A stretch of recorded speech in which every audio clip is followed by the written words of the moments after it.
Hi, Captain RODIENPACA. Today we'll discuss about the rotation of the Earth and we'll discuss about wind circulations. We call it prevailing wind circulations. First, we talk about causes. The causes is about the rotation of the Earth. There's a force, what we call Coriolis force. This force is created because of the rotation of the Earth. The rotation of the Earth is counterclockwise. Contrary to the layman's belief that the sun rises in the east and sets in the west, so this is clockwise.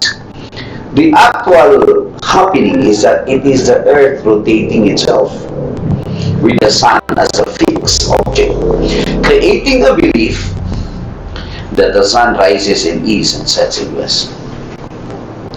Next is that we talk about the Earth's relative rotation and revolution around the sun. So this animation would clearly show that the Earth is, while rotating in a counterclockwise manner around the sun, it is also revolving around the orbit to create the different seasons. This is meteorology all about, and it is about navigational meteorology. Because of the Coriolis force that is being created, and because of the rotation of the Earth, there are what we call prevailing winds. And this is a very simple diagram of the prevailing winds, which we made and animated.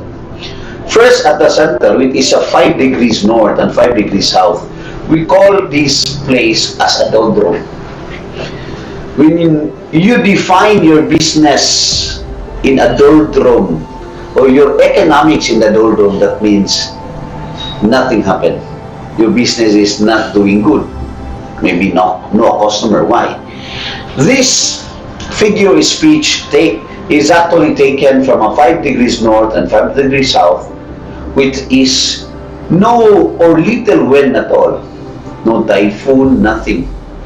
They call it in doldrums because a lot in previous maritime years, where ships were actually relied on sailing ships with, many of the mariners died at the doldrum. Why?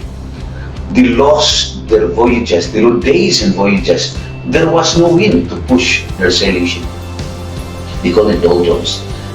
Then after the 5 degrees north to 30 degrees north or south, we call it the trade winds. The trade winds are the money maker. Why we call it trade? Because they're creating trade. These winds are creating trades around the world. We have the northeast trade winds on the north, and we have the southeast trade winds. You know, remember, winds are named where it came from, so that's why it's called northeast and southeast. So we create that. This is a very strong wind that is pushing, that will be pushing your vessel if you're a sailing ship. Let's go on a 30 degrees north, which is or south. This is what we call horse latitudes. There were many stories why they were called horse latitude. Number one, it's really make me cough because of this story. Horse latitude because in this is actually a very high pressure area, and after the trade winds area, this is a 30 degrees north. In the old age where they sailed the very long days or even months, this is the area where they will lose, okay, they will lose certain push of the wind, either south or north, and this is the area where they will be delayed, and a lot of their horses died. If you compare this to horses, the horses is actually in a camp mood. So another story is that they call it horse latitude because this is the place where after you'll have a long days of travel and the trade will be pushing you and you will be just riding with a horse at the back of the horse with no wind at all. So there were a lot of stories on these horse latitudes. And after the horse latitudes, we have what we call prevailing westerlies. Why they called prevailing westerlies? Simply they came from the west. So the north came from the southwest, the prevailing westerlies is from the northwest. So you can see the arrow here.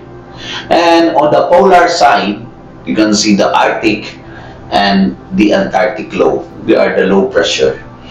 So basically, the prevailing winds, they are defined by the rotation of the Earth.